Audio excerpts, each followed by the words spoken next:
Hi guys, ఎలా ఉన్నారండి? ఈరోజైతే బోటీ కూర అయితే వండుతున్నామండి. మొన్న ఒకళ్ళు నాకు కామెంట్ పెట్టారు కదా, బోటీ క్లీనింగ్ ఎలా చేయాలని చెప్పి చూపించమని.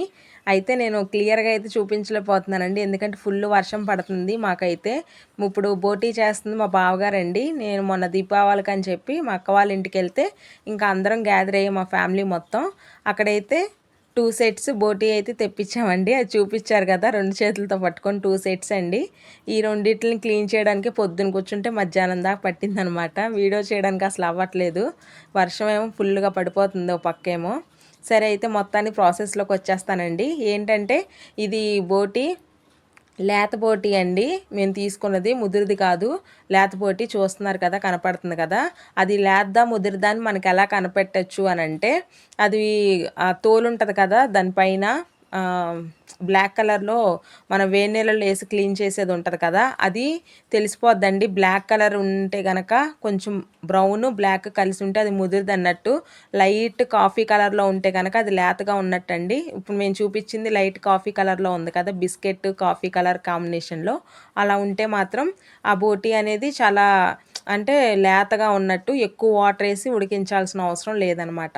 అయితే ఈ ప్రాసెస్లోకి వచ్చేసరికి మా బావగారు ఇప్పుడు చేస్తున్న ప్రాసెస్ ఏంటంటే, ఒక చీపురు పుల్ల, అంటే మా బావగారు అక్కడ కూర్చొని చేసేది ఏంటంటే, అది కొంచెం మెలుకులు మెలుకులుగా ఉంది కదా, అలా కాకుండా మీ దగ్గర చీపురు పుల్లలు ఉంటాయి కదా, చీపురు పుల్లలు అయితే తీసుకొని దాన్ని ఆ పేగులు ఉంటాయి కదండి, బోటీ పేగులు, ఆ పేగులు లోపల ఇలాగ చీపురు పుల్లతో ఫస్ట్ ఇలా పొడిచి లోపలికి పెట్టి మెల్లిమెల్లిగా దాన్ని అయితే వీడియోలో చూపించినట్టుగా మెల్లి జరుపుకుంటూ వస్తే లోపలదంతా బయటకు వచ్చేస్తుందండి.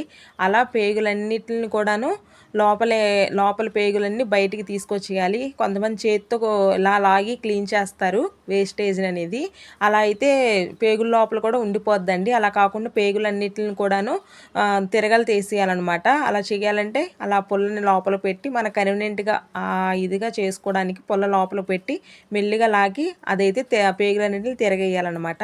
తర్వాత వేడి మసులుతున్న నీళ్ళల్లో ఆ తోలు ఉంది కదా, బోటి తోలు కట్ చేసి వేస్తారు కదా, ఇప్పుడు నీళ్ళల్లో వేస్తున్నారు చూడండి. అవి అయితే వేడి నీళ్ళల్లో అండి. నేను ఇందాక చెప్పాను కదా లేతది ముదిరిది ఎలా చూడొచ్చు అని, ఇగో ఇప్పుడు చూపిస్తున్నాం కదా, దాన్ని బట్టే చెప్పేయచ్చండి లేతదా లేకపోతే ముదిరిదా అని. మనల్ని మోసం చేస్తారు కొంతమంది, కొనేటప్పుడు చూసి జాగ్రత్త తీసుకోవాలి. అవి చూసారా చాలా లేతగా కనపడుతుంది కదా, అలా ఉంటే లేతదన్నట్టు. అవి బాగా మసులుతున్న నీళ్ళల్లో అయితే వేసేయాలండి, చిన్న చిన్న ముక్కలుగా కోసేసి.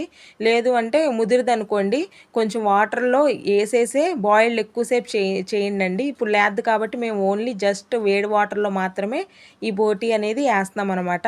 అదే ముదిరిది అనుకోండి, వేడి నీళ్ళల్లోనే ఇది వేసేసి బాగా మరిగించాలన్నమాట పొయ్యి మీద పెట్టి. ఇప్పుడైతే మాకు అవసరం లేదనమాట. అలా చూసారా, వేడి నీళ్ళల్లో వేయగానే అది లేతది కాబట్టి ఈజీగా అనేది అది ఊడిపోతుందండి దానిపై. ఇది చూసారు చాలా నీట్గా ఎలా తీస్తున్నారో. మాకెవ్వరికి రాదండి చేయడం, మా బావగారు చాలా స్పీడ్గా చేస్తున్నారు.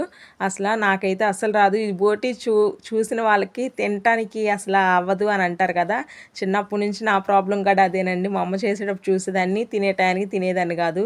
అలా ఉండిద్ది కదా, కానీ టేస్ట్ మాత్రం చాలా బాగుంటుంది. ఫైనల్గా అయితే చూసారుగా 2 సెట్స్ అండి, పెద్ద గిన్నెడు అయ్యింది. అసలు మేము ఉన్నది 6 అయినా సరే ఒక సెట్ చాలదన్నట్టు మా బాగా 2 సెట్లు తీసుకొచ్చేసారు. ఎట్టగైతే 2 రోజులు పట్టిందండి తినటానికి మాత్రం. సరే కూర అయితే ఎలా వండాలో చూపిస్తున్నా చూడండి. ఇదైతే ఉల్లిపాయ పచ్చిమిరపకాయలు గసగసాలు చిన్న కొబ్బరి మొక్క వేసేసి మిక్సీ పేస్ట్ పెట్టామండి. ఎప్పుడు మసాలా దంచుతాం కదా, ఈసారి దంచడానికి అవ్వట్లే, ఎందుకంటే అంత పెద్ద మసాలా దంచాలని చేతులు నొప్పులు వచ్చేస్తాయి. సరే అని చెప్పి ఇంకా మిక్సీ పట్టేసాము.